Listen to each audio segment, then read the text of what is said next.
Hi hello നമസ്കാരം, എല്ലാവർക്കും പുതിയൊരു വീഡിയോയിലേക്ക് സ്നേഹപൂർവ്വം സ്വാഗതം. അപ്പം ഞാനിന്ന് ഷെയർ ചെയ്യാൻ പോകുന്നത് എൻ്റെ യൂട്യൂബിലെ ജേർണിയെ കുറിച്ചാണ് കേട്ടോ പറയാൻ പോകുന്നത്. എൻ്റെ ചാനൽ മോണിറ്റൈസ് ആയിട്ട് ഇപ്പം 4 വർഷത്തോളം ആയിട്ടുണ്ട്. അപ്പം എങ്ങനെയാണ് മോണിറ്റൈസ് ആയിട്ട് അതിനുശേഷം അതിന് മുന്നുള്ള കാര്യങ്ങളും മോണിറ്റൈസ് ആയതിനു ശേഷം എൻ്റെ ചാനലിൽ വന്ന കാര്യങ്ങളൊക്കെയാണ് ഞാൻ ഷെയർ ചെയ്യാൻ പോകുന്നത്. അപ്പോൾ ആർക്കെങ്കിലുമൊക്കെ ഉപകരിക്കും കേട്ടോ ഈ ഒരു വീഡിയോ. അപ്പോൾ ഞാൻ ഒട്ടുമിക്ക എല്ലാവരും ചാനൽ തുടങ്ങിയ പോലെ തന്നെ കൊറോണ ടൈമിലാണ് ഞാനും ചാനൽ തുടങ്ങുന്നത് കേട്ടോ. ആ ഒരു ടൈമിൽ ഒരു ചാനൽ തുടങ്ങാം എന്ന് വിചാരിച്ചു. അപ്പോൾ ആ ടൈമിൽ വീഡിയോ എടുക്കാൻ ട്രൈപോഡ് ഇല്ല, ഒന്നുമില്ല. വീഡിയോ ഒക്കെ എടുത്തിരുന്നത് നമ്മുടെ ഷെൽഫ് ഉണ്ടല്ലോ, അതിൻ്റെ മുകളിൽ ക്യാമറ ഒക്കെ വെച്ച്, പിന്നെ കുറേ ബുക്സുകൾ അടക്കി വെച്ചിട്ട്, ഇതൊക്കെ യൂട്യൂബിൽ നോക്കി അതൊക്കെ പഠിച്ചു. ബുക്സ് മുകളിൽ ഇങ്ങനെ അട്ടി വെച്ചിട്ട് അതിൻ്റെ മുകളിൽ വെച്ചിട്ട് ഒക്കെയാണ് നമ്മൾ വീഡിയോ എടുത്തുകൊണ്ടിരുന്നത്. പിന്നെ എൻ്റെ അനിയൻ്റെ വൈഫ്, ഞാൻ എൻ്റെ വീട്ടിൽ ഉണ്ടായിരുന്നു, തൃശ്ശൂരായിരുന്നു ആ ടൈമിൽ. അപ്പോൾ അനിയൻ്റെ വൈഫ് ഉണ്ടായിരുന്നു. അപ്പം അനിയൻ്റെ വൈഫും വീഡിയോ ഒക്കെ പിടിച്ചു തരും. അങ്ങനെയാണ് നമ്മൾ സ്റ്റാർട്ട് ചെയ്യുന്നത് കേട്ടോ. എന്നിട്ട് സ്റ്റാർട്ട് ചെയ്തു. സബ്സ്ക്രൈബേഴ്സ് വേണമല്ലോ. അപ്പോൾ അറിയുന്ന കസിൻസിൻ്റെ അടുത്തൊക്കെ പറഞ്ഞിട്ടൊക്കെ സബ്ബൊക്കെ ചെയ്യിപ്പിച്ചു 2-3 പിന്നെ അവർക്കൊക്കെ നമ്മൾ പലരോടും പറയുമ്പോൾ അവർക്കൊക്കെ ഒരു പുച്ഛം പോലെയാണ് എനിക്ക് തോന്നിയത്. നിനക്കിതൊക്കെ അറിയോ? നീ ഇതൊക്കെ പഠിച്ചിട്ടാണോ ചെയ്യുന്നത്? അതോ വേറെ വല്ലയിടത്തുനിന്നും കണ്ടിട്ടാണോ ചെയ്യുന്നത്? എന്നൊക്കെയുള്ള രീതിയിൽ കുറേ ക്വസ്റ്റ്യൻസ് ഒക്കെ എനിക്ക് കേട്ടായിരുന്നു. പിന്നെ ഞാൻ അവരോടൊന്നും പറയാനോ കാണണം, എൻ്റെ വീഡിയോ കാണണമെന്നൊന്നും എൻ്റെ റിലേറ്റീവ്സിനോടൊന്നും പറയാനായിട്ട് ഞാൻ പോയിട്ടില്ല. പിന്നെ ഞാൻ ഇങ്ങനെ സെർച്ച് ചെയ്യാം, എന്തായാലും സബ് വേണം, വ്യൂ വേണം, ഇതൊക്കെ വേണം. അപ്പോൾ എന്ത് ചെയ്തു, ഫേസ്ബുക്കിൽ യൂട്യൂബിലൊക്കെ അങ്ങനെ കയറി നോക്കാൻ തുടങ്ങി. അങ്ങനെ ഫേസ്ബുക്കിൽ കുറേ ഗ്രൂപ്പുകൾ കണ്ടു. അപ്പോൾ അതിൽ ഞാൻ ജോയിൻ ചെയ്തു. ജോയിൻ ചെയ്തിട്ട് നമ്മൾ പറയുമല്ലോ, എന്നെ സബ് ചെയ്താൽ ഞാൻ അങ്ങോട്ട് ചെയ്യാം എന്നൊക്കെ പറഞ്ഞിട്ട്. അപ്പോൾ അവർ നമ്മളൊക്കെ ചെയ്തുതരും, ഫോട്ടോ എടുത്ത് അങ്ങോട്ട് അയച്ചു കൊടുക്കും. അങ്ങനെയൊക്കെ അതൊക്കെ മെസ്സഞ്ചറിൽ കൂടി ആയിരുന്നു കേട്ടോ. അങ്ങനെ ഒക്കെ ചെയ്തപ്പോൾ രസമൊക്കെ കൂടുമ്പോൾ ഭയങ്കര സന്തോഷമാണ്. അങ്ങനെയൊക്കെ ചെയ്തു. അപ്പോൾ അതിൽ നിന്ന് ഉള്ള ഒരു ഫ്രണ്ട് എന്നെ കോണ്ടാക്ട് ചെയ്തു. യൂട്യൂബിലുള്ള ഒരു ഫ്രണ്ട് എന്നെ കോണ്ടാക്ട് ചെയ്തിട്ട് പറഞ്ഞു, കോണ്ടാക്ട് ചെയ്തിട്ട് എന്നെ പറഞ്ഞു, ഇങ്ങനെ ഒരു ഗ്രൂപ്പ് ഉണ്ട്, നമ്മുടെ വീഡിയോ കാണും, സബ് കിട്ടും, അതിൽ ഓർഗാനിക് വാച്ചാണ്, അങ്ങനെയാണ് ഇങ്ങനെയാണെന്നൊക്കെ പറഞ്ഞിട്ട്. അപ്പം എനിക്ക് ആദ്യം ഭയങ്കര പേടിയൊക്കെയായിരുന്നു. എങ്ങനെ ചെയ്യേണ്ടതെന്നൊന്നും അറിയില്ല. കുറേ റൂൾസ് ഒക്കെ ഉണ്ട്. നമ്മൾ കാണുന്നത് വീഡിയോ ഒക്കെ എടുത്ത് അയച്ചു കൊടുക്കണം. അപ്പം അതൊന്നും അറിയില്ല. 2-3 പ്രാവശ്യമൊക്കെ ചെയ്തപ്പോഴൊക്കെ ഫ്ലോപ്പായിരുന്നു. അങ്ങനെ എന്താ പറയുക, നമ്മൾ ചെയ്തത് ശരിയല്ലെങ്കിൽ അവരൊക്കെ വഴക്കൊക്കെ കേൾക്കും. അങ്ങനെ കേട്ടാ. എന്നിട്ട് അതിൽ കയറി ജോയിൻ ചെയ്തു. അങ്ങനെ കുറേ ആൾക്കാരായിട്ട് കണക്ഷൻ വന്നു. അന്നൊക്കെ നല്ല കണക്ഷൻ ആയിരുന്നു കേട്ടോ. അവരെ വെച്ചാൽ അങ്ങോട്ട് സപ്പോർട്ട് ചെയ്യുക, ഇങ്ങോട്ട് സപ്പോർട്ട് ചെയ്യുക, ഒന്നും അറിയില്ലല്ലോ. അങ്ങനെ സപ്പോർട്ട് ചെയ്യുക, അങ്ങനെയൊക്കെ ആയി. അതിൽ കുറേ പേര് വൈറലൊക്കെ കേട്ടോ. അങ്ങനെ പിന്നെ അതിന്ന് മെസ്സഞ്ചറിൽ നിന്ന് അങ്ങനെ നമ്മൾ നേരെ അപ്പോൾ കുറേ സബ്ബൊക്കെ കിട്ടി. പിന്നെ അന്ന് മോണിറ്റൈസേഷൻ എന്താണെന്ന് അറിയില്ല. അപ്പോൾ ഈ ഗ്രൂപ്പിൽ വന്നതിന് ശേഷമാണ് മോണിറ്റൈസേഷൻ, പിന്നെ തംബ്നെയിൽ, അതിനൊക്കെ കുറിച്ച് അറിയാൻ തുടങ്ങിയത് കേട്ടോ. അപ്പോൾ മോണിറ്റൈസേഷൻ ആവണം, അതിന് 4000 വാച്ച് അവർ വേണം, 1000 സബ് വേണം എന്നൊക്കെ അപ്പോഴാണ് അറിയുന്നത്. അങ്ങനെ മെസ്സഞ്ചറിൽ നിന്ന് അങ്ങനെ ആ ഒരു ഫ്രണ്ട് തന്നെ തന്നിട്ട് നമ്മൾ വാട്സപ്പിലേക്ക് ജോയിൻ ചെയ്തു. അപ്പോൾ വാട്സപ്പ് ഗ്രൂപ്പൊക്കെ ഉണ്ട്. അപ്പം നമുക്കറിയില്ല. അങ്ങനെ വാട്സപ്പ് ഗ്രൂപ്പിലേക്ക് പോയി. അവിടെ കുറേ ടാസ്ക് കണ്ടിന്യൂസ് ആയിട്ടിരുന്ന് ടാസ്ക് ചെയ്തിട്ട് മോണിറ്റൈസ് ഒക്കെ ആവാനൊക്കെ ശ്രമിച്ചു. അങ്ങനെ മോണിറ്റൈസ് ഒക്കെ ആയി. പക്ഷെ എന്താ പറയുക, നമ്മളൊരു വീഡിയോ ഇട്ടിട്ടുണ്ടെങ്കിൽ എന്താ പറയുക, കാണാൻ ആരുമില്ല. എന്നുവെച്ചാൽ ഈ ഗ്രൂപ്പിലുള്ള ആൾക്കാർ മാത്രമേ കാണാനുള്ളൂ. വേറെ പ്രത്യേകിച്ച് ആരും നമ്മുടെ വീഡിയോസ് കാണാനില്ല. പക്ഷെ അന്ന് നമുക്ക് അറിയില്ല, ഇങ്ങനെയൊന്നും ചെയ്യാൻ പാടില്ല എന്നൊന്നും അറിയില്ല. പക്ഷെ അന്ന് ഇങ്ങനെയൊക്കെ ചെയ്താൽ വ്യൂ കിട്ടില്ല. അപ്പോൾ ഭയങ്കര സന്തോഷമാണ്. ആ ഒരു സന്തോഷം, വ്യൂ കാണുമ്പോഴുള്ള ആ സന്തോഷം, സബ് കൂടുമ്പോഴുള്ള സന്തോഷം, അതിന് വേണ്ടിയിട്ട് നമ്മൾ എന്ത് ചെയ്യും, അങ്ങനെ ടാസ്ക് ഒക്കെ ചെയ്തു. അങ്ങനെ മോണിറ്റൈസ് ആയി പലരും ഫേമസ് ആയി കേട്ടോ. ആ ഗ്രൂപ്പിലുള്ള പലരും നല്ല രീതിയിൽ സബ്ബൊക്കെ കൂടി. പലരും അന്നൊക്കെ പാവങ്ങളെ പോലെ ആയിരുന്നു. പിന്നെ അവരെന്താണ്, അവര് എല്ലാവരെയും ചേഞ്ച് ചെയ്യാൻ തുടങ്ങി. പിന്നെ ആ ഗ്രൂപ്പിലുള്ള ആൾക്കാരൊക്കെ ഓരോ ഗ്രൂപ്പിന് ഓരോ അഡ്മിൻസ് ഉണ്ടല്ലോ. അപ്പൊ നമ്മൾ വേറെ ഗ്രൂപ്പില്ല എന്തെങ്കിലും ഇവിടത്തെ ഗ്രൂപ്പിലെ ആൾക്കാരെ അങ്ങോട്ട് കൊണ്ടുപോയാലൊക്കെ ഭയങ്കര പ്രശ്നമാണ്. നമ്മളെ ഗ്രൂപ്പിൽ നിന്ന് കിറ്റി നമ്മളെ റിമൂവ് ചെയ്ത് കളയും. അങ്ങനെ കുറെ പ്രശ്നങ്ങളൊക്കെ ഉണ്ടായിട്ടോ. ഞാനൊരു ഗ്രൂപ്പ്, അപ്പൊ എനിക്ക് തോന്നി നമുക്കൊരു ഗ്രൂപ്പ് തുടങ്ങാം എന്നിട്ട് ഞാനൊരു ഗ്രൂപ്പ് തുടങ്ങിയിട്ട് ആ ഗ്രൂപ്പിൽ പോയിട്ട് ഒരാളോട് ചോദിച്ചതിന് ഭയങ്കര ഇഷ്യൂ ഒക്കെ ആക്കി എൻ്റെ ചാനൽ റിപ്പോർട്ട് അടിക്കാനുള്ള പരിപാടിയൊക്കെ ചെയ്ത് അങ്ങനെ കുറെ ഇഷ്യൂസ് ഒക്കെ ആയിട്ടാ. അപ്പം പിന്നെ എനിക്ക് ഇൻട്രസ്റ്റ് ഇല്ലാണ്ടായി. എന്നുവെച്ചാല് മോണിറ്റൈസ് ആയി എന്തെങ്കിലും ടാസ്ക് ചെയ്തിട്ടുണ്ടെങ്കിൽ നമ്മൾ ഇരുന്ന് ടാസ്ക് ചെയ്ത് എന്തെങ്കിലും വ്യൂസ് കിട്ടും. പിന്നെ എനിക്ക് ഒട്ടും ഇൻട്രസ്റ്റ് ഇല്ലാണ്ടായി. അപ്പം ടാസ്ക് ഒന്നും ചെയ്യാതിരുന്ന് തുടങ്ങിയപ്പം ചാനലിന് ഒരു വ്യൂ ഇല്ല, ഒന്നുമില്ല. ഇപ്പൊ കുറെ നാൾ ഞാൻ വീഡിയോസ് കണ്ട് ഇരുന്ന് നോക്കി. അപ്പൊ എന്താണ് വീഡിയോസ് കണ്ടിരുന്ന് നോക്കിയിട്ട് വീഡിയോസ് എന്നും നമ്മള് ആഴ്ചയിൽ 2 ദിവസമെങ്കിലും വീഡിയോ ഇടണം. സ്ഥിരമിട്ടാലും നല്ലതാണെന്നാണ് പറയുന്നത്. അങ്ങനെ പിന്നെ മടുപ്പ് തോന്നിയിട്ട് വീഡിയോ ഇടാതെ ആയി. പിന്നെ ഇപ്പോഴാണ് വീണ്ടും സ്റ്റാർട്ട് ചെയ്തത് കേട്ടോ. ഇപ്പം കിട്ടണ വ്യൂ മതി, എന്തെങ്കിലും രക്ഷപ്പെടും എന്നുള്ളൊരിതില് അന്ന് ഇങ്ങനെ ടാസ്ക് ഒക്കെ ചെയ്ത് പോയതുകൊണ്ട് ആ ചാനലിന്റെ വളർച്ച അങ്ങനെ അങ്ങോട്ട് മുരടിച്ചു പോയ പോലെയാണ് എനിക്ക് തോന്നിയത്. അതിനുശേഷം ഞാൻ വേറെ 2 ചാനൽ സ്റ്റാർട്ട് ചെയ്തു. ഒന്ന് ടെക് പരമായിട്ടും ഒന്ന് വേറൊരു ഡിവോഷണൽ ടൈപ്പ് കേട്ടോ.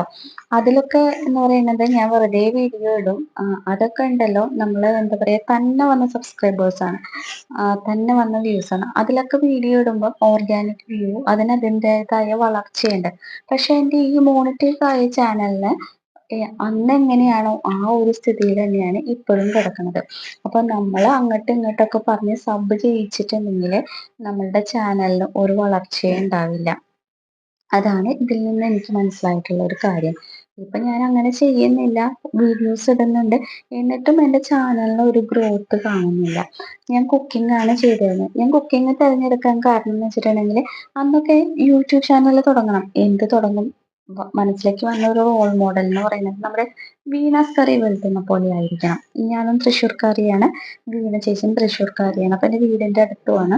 അപ്പൊ ഞാൻ ആ ചേച്ചിയുടെ റെസിപ്പി ഒക്കെ ട്രൈ ചെയ്തിട്ട് ഞാൻ ആ ചേച്ചിയുടെ വാട്സപ്പിലൊക്കെ ഉണ്ടായിരുന്നു. എനിക്ക് റിപ്ലൈ ഒക്കെ തരാറുണ്ടായിരുന്നു. അപ്പം ആ ചേച്ചിനെ പോലെ ആവണം, അതേപോലെ ചാനൽ ആവണം എന്നൊക്കെയാണ് തുടക്കത്തിൽ എന്റെ മനസ്സിലുണ്ടായിരുന്നത് കേട്ടോ. അങ്ങനെ എന്താ പറയാ, ഞാൻ അങ്ങനെ ചാനൽ തുടങ്ങിയതാണ് കുക്കിംഗ്. പക്ഷെ കുക്കിങ്ങില് എന്താ പറയാ, ഞാൻ കുക്കിംഗ് വീഡിയോ ഇട്ടിട്ട് ഒരുപാട് നല്ല കുക്കിംഗ് ചാനലുകളുണ്ട്. അപ്പൊ അതില് നമ്മുടെ കുക്കിംഗ് ഒന്നുമല്ല. പിന്നെ നല്ല ഫോണ്, നല്ല ക്ലാരിറ്റി ഒക്കെ വേണം. അപ്പൊ എന്റെ മൊബൈലൊന്നും അത്ര ക്ലാരിറ്റി ഒന്നും ഉണ്ടായിരുന്നില്ല. അപ്പോ എന്താ പറയാ, അപ്പം ഹലോ, അവിടുന്ന് ഞാനൊന്ന് സ്ഥലം മാറിയിട്ടുണ്ട്. അവിടെ റോഡിന്ന് വണ്ടികളൊക്കെ പോകുന്ന ഭയങ്കര ഒരു സൗണ്ട് ഡിസ്റ്റർബൻസ്. അപ്പൊ ഞാനൊന്ന് സ്ഥലം മാറി. അപ്പൊ ഞാൻ പറഞ്ഞുകൊണ്ടിരുന്നത് റിവ്യൂ ചാനൽ വെച്ചാൽ ആദ്യം ഞാൻ കുക്കിംഗ് ആയിരുന്നു. കുക്കിങ്ങില് എന്റെ അന്നത്തെ ചാനലിന്റെ പേര് കൃഷ്ണാസ് ഫുഡ് ഡയറി എന്നാണ് കേട്ടോ. അപ്പം കുക്കിംഗ് ചെയ്തിട്ട് ശരിയാവുന്നില്ല.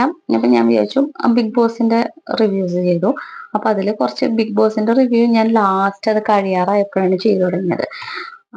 എന്നാലും കഴിയാറ് 2 ആഴ്ചക്ക് മുന്നാണ് ബിഗ് ബോസ് റിവ്യൂ ഇട്ട് തുടങ്ങിയത്. പക്ഷെ അത് അത്യാവശ്യം വ്യൂസ് ഉണ്ടായിരുന്നു കേട്ടോ.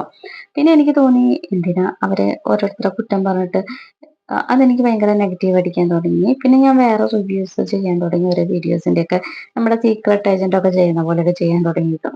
പക്ഷെ അതൊന്നും എനിക്ക് എന്താ പറയാ, ഭയങ്കര മനസ്സിനൊരു വല്ലാത്ത നെഗറ്റീവ് ഫീലിങ്. അങ്ങനെ ഞാൻ എന്ത് ചെയ്യും എന്ന് ആലോചിച്ചിട്ടിരുന്നപ്പം ഞാൻ വിചാരിച്ചു കൃഷ്ണാസ് ഫുഡ് ഡയറി എന്നാണ് ഇട്ടായിരുന്നത്. അപ്പൊ അതിന്റെ ഉള്ളില് ഫുഡ് റിലേറ്റഡ് ആയിട്ടില്ല. അപ്പൊ ഞാൻ വിചാരിച്ചു ചാനലിന്റെ പേരൊന്ന് മാറ്റാം എന്ന് വിചാരിച്ചിട്ട് ഞാൻ എന്റെ ഇപ്പോഴത്തെ ചാനൽ സിംസ് വോയിസ് എന്ന് പേര് മാറ്റിയിട്ടോ. അത് എന്താ പറയാ, മറ്റേതാകുമ്പോൾ ഫുഡ് മാത്രം, ഇതാകുമ്പോൾ എല്ലാ തരത്തിലുള്ള വീഡിയോസ് ഇടാന്ന് വിചാരിച്ചിട്ടാണ് അങ്ങനെ ചെയ്തത്. എന്നിട്ടാണ് നമ്മുടെ റിവ്യൂ ഒക്കെ ചെയ്യാൻ തുടങ്ങിയത്. പിന്നെ അതൊക്കെ ഞാൻ നിർത്തി. പിന്നെ അപ്പോഴത്തേക്കും എന്റെ ചിന്താഗതികള് ഒക്കെ മാറി. എന്റെ ഒരു സിറ്റുവേഷനൊക്കെ ഭയങ്കര മോശമായിരുന്നു. അപ്പൊ ആ ഒരു ടൈമിൽ ഞാൻ പോസിറ്റീവ് ഉള്ള കാര്യങ്ങൾ നെഗറ്റീവ് ഒക്കെ മാറാൻ ഞാൻ അങ്ങനെ ഒരു പാത്തിലേക്ക് പോയി. സ്പിരിച്വൽ പാത്ത്, ഡിവോഷണൽ ആയിട്ട്, ഡിവൈനായിട്ട് അങ്ങനെയൊക്കെ ഉള്ള ഒരു മൂഡിലോട്ട് ഞാൻ മാറി. അപ്പൊ ഞാൻ വിചാരിച്ചു അങ്ങനത്തെ വീഡിയോസ് ചെയ്യാം. ഞാനിപ്പോ ചെയ്യുന്ന കാര്യങ്ങളൊക്കെ ചെയ്യാം എന്ന് വിചാരിച്ചിട്ടാണ് ഇപ്പൊ ചെയ്യുന്ന പോലത്തുള്ള വീഡിയോസ് ഇട്ടു കേട്ടോ. പക്ഷെ എനിക്കിപ്പം എന്റെ വ്യൂസ് ആരും കണ്ടില്ല എന്നുണ്ടെങ്കിൽ, എന്റെ വീഡിയോ ആരും കണ്ടില്ല എന്നുണ്ടെങ്കിലും എനിക്കൊരു സാറ്റിസ്ഫാക്ഷൻ ഉണ്ട് മനസ്സിൽ. ഞാൻ ചെയ്യുന്നത് ആർക്കൊരു ബുദ്ധിമുട്ടില്ലാത്തൊരു കാര്യമാണ്. എപ്പോഴെങ്കിലും ആരും കണ്ടില്ലെങ്കിൽ വല്ലപ്പോഴും കുറെ നാൾ കഴിഞ്ഞിട്ട് എനിക്ക് തന്നെ എടുത്ത് കാണാലോ അല്ലേ? എന്നാലും എനിക്ക് വിഷമമില്ല. അങ്ങനെ ഞാൻ എന്താ പറയാ, എല്ലാം പോസിറ്റീവായിട്ട് എടുക്കാൻ തുടങ്ങി എന്നെങ്കിലും എന്റെ വീഡിയോ ക്ലിക്ക് ആവും. അന്ന് ഞാൻ ചെയ്ത തെറ്റായ കാര്യങ്ങൾ കൊണ്ടാണ് എന്റെ ഈ ഒരു മോണിറ്റൈസ് ആയ ചാനൽ ഇന്നും ഇങ്ങനെ നിൽക്കുന്നത് എന്ന് എനിക്ക് മനസ്സിലായി തുടങ്ങി. അപ്പം അതുകൊണ്ട് തന്നെ ഞാൻ എല്ലാവരോടും റിക്വസ്റ്റ് ചെയ്യുന്നു, പുതിയതായിട്ട് വരുന്ന ആൾക്കാർ ഉണ്ടെങ്കിൽ ഒരിക്കലും നിങ്ങൾ എന്താ പറയാ, തിരിച്ച് ഇങ്ങോട്ട് ചെയ്തിട്ട് അങ്ങോട്ട് തിരിച്ച് സപ്പോർട്ട് ചെയ്യുക, അങ്ങനെ ആ ഒരു വഴിയിലേക്ക് പോകരുത്. ഒരുപാട് ഞാൻ കാണാറുണ്ട് ടെക് വീഡിയോസ് ഒക്കെ, നമ്മൾ ഓരോ യൂട്യൂബിന്റെ അപ്ഡേറ്റ്സ് ഒക്കെ അറിയാൻ വേണ്ടിയിട്ട് ഓരോ വീഡിയോസ് കാണുമ്പം അതിന്റെ ഇടയിലൊക്കെ കുറെ ആൾക്കാർ കമന്റ് എന്നെ ചെയ്താൽ ഞാൻ ചെയ്യും എന്നൊക്കെ പറഞ്ഞിട്ട് വരുന്നത്. അതൊന്നും ചെയ്യാതിരിക്കുക. അങ്ങനെയൊക്കെ ചെയ്തിട്ടുണ്ടെങ്കിൽ നമ്മുടെ ചാനലിന്റെ വളർച്ച നമ്മളാണ് കളയുന്നത്. അപ്പൊ അതൊന്നും ചെയ്യാതെ ഇരിക്കുക. നിങ്ങൾ തുടർച്ചയായിട്ട് വീഡിയോ ഇടുക. ദിവസവും ഇടാൻ പറ്റുന്നവരാണെങ്കിൽ ദിവസവും ഇടുക.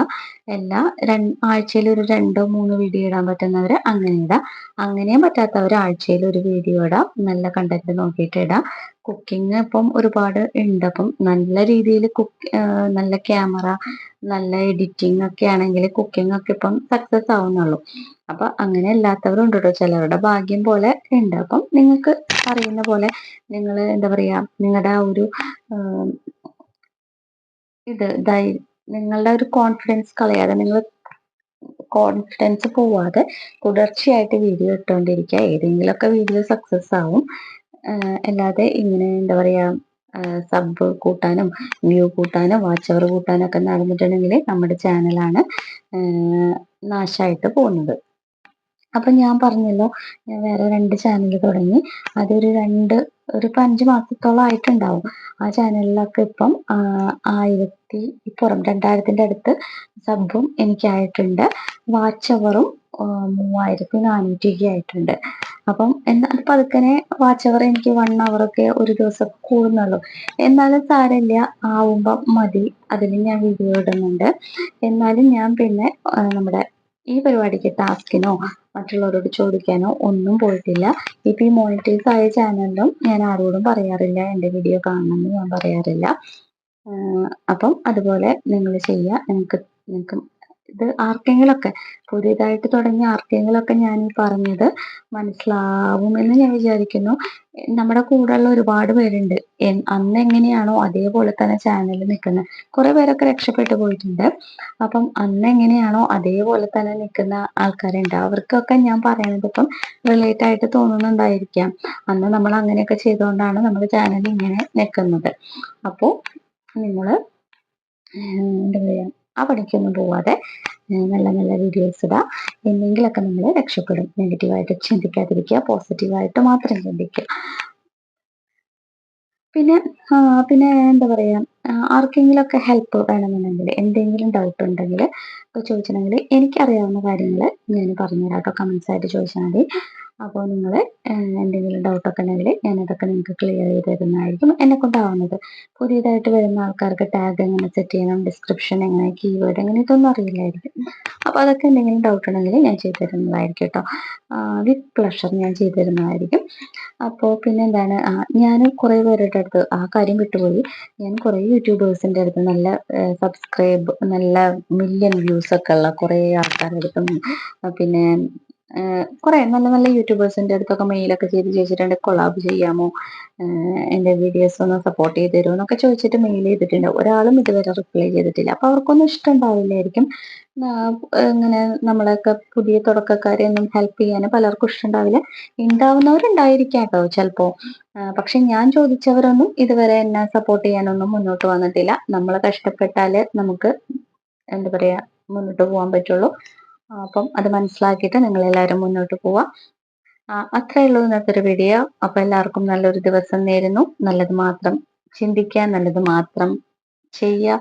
അപ്പൊ നിങ്ങൾക്ക് എല്ലാവർക്കും എല്ലാവിധ ആശംസകളും നേരുന്നു. എന്റെ ബാക്കി 2 ചാനലുകൾ എന്നെങ്കിലും മോണിറ്റൈസ് ആവട്ടെ എന്ന് വിചാരിച്ചുകൊണ്ടാണ് ഞാൻ ഇരിക്കുന്നത്. അപ്പൊ മറ്റൊരു വീഡിയോ ആയിട്ട് വീണ്ടും കാണാം. Thank you. ബൈ.